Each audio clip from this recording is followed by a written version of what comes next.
chiropractors are constantly dealing with people who have lost their curvature in their cervical spine, so in the neck area. In many cases, it's actually reversing, and sadly, we're seeing this happen. When I started practicing 13 years ago, I started seeing it happen in the patient's 40s, but now we're seeing it happen when kids are 17 because of cell phones and iPads and desk jobs, and all these things are causing us to lose our curve in our spine. So we are dealing with massive neck tension.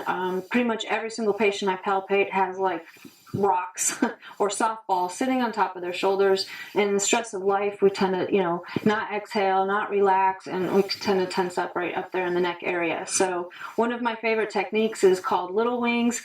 You'll see why in a few minutes why we call it little wings, because I'm going to be doing a technique that literally traps the trapezius, the sternocleidomastoid and the trapezius muscle, and will cause the patient to shrug their shoulders kind of like a chicken wing. So it just helps. Another thing that it does that's so fantastic is it stimulates the vagus nerve as well. So you get sympathetic relaxation, increased blood flow to the brain. So a lot of times the patients will start giggling and they just feel generally happier because of the endorphin release that's happening there. So if they have severe neck tension, I just put it on relax. Please tell me when you feel it, and I up arrow until the patient feels it. Okay. And I just paint the neck for a minute, kind of upregulate the cells, kind of get that ATP going, and I will just paint out what we call sticky spots. So if you feel it dragging, you want to really work that area until it starts getting smooth again. And then, so I'll just go on both sides and just paint until they're pretty smooth. It usually takes, 30 seconds to 2 minutes at the most. And then I switch it to acute. Acute is going to grab the muscle for 3 seconds and then release for 1 second. So because you change modes, you always want to go back down on the unit because the intensities and the frequencies are different with each mode. And ask the patient again, tell me when you feel it.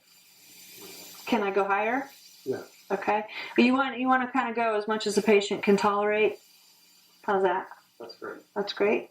Okay, you get your probe, you get it in the front of the sternocleidomastoid, and if you can just turn your head for a second to the right and the back, and you kind of run down, now bring it back forward, and you run it down, and you're looking for that muscle to contract. There it goes.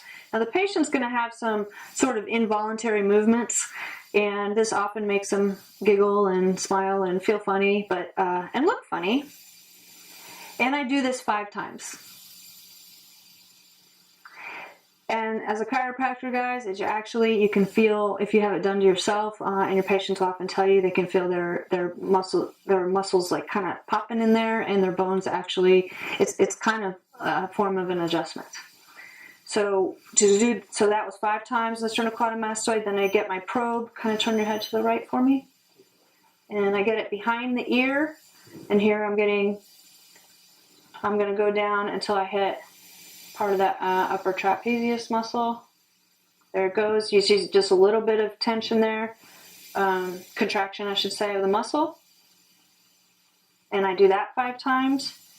And you'll notice as a patient gets healthier, their reactions will start getting more dramatic. So obviously, our patient here needs some care. And we do that 5 times. If they have severe muscle issues, especially back here, I even like to take my fingers and I get 1 extra muscle back here, and it'll help sometimes pull up the shoulder. Of course, you can just see that he needs some major cellular upregulation, and he can't control it. You tell the patient to relax, and you always make them drink a glass of water before doing this technique. And I will follow up. That was 5 times. I will follow up and go ahead and do the other side. So you can see that the area that I just treated, you can see all that blood flow now that's happening and flowing into this area of the spine. So the healing will continue. But just to be exact about the placement of the probe, I just want to show you guys.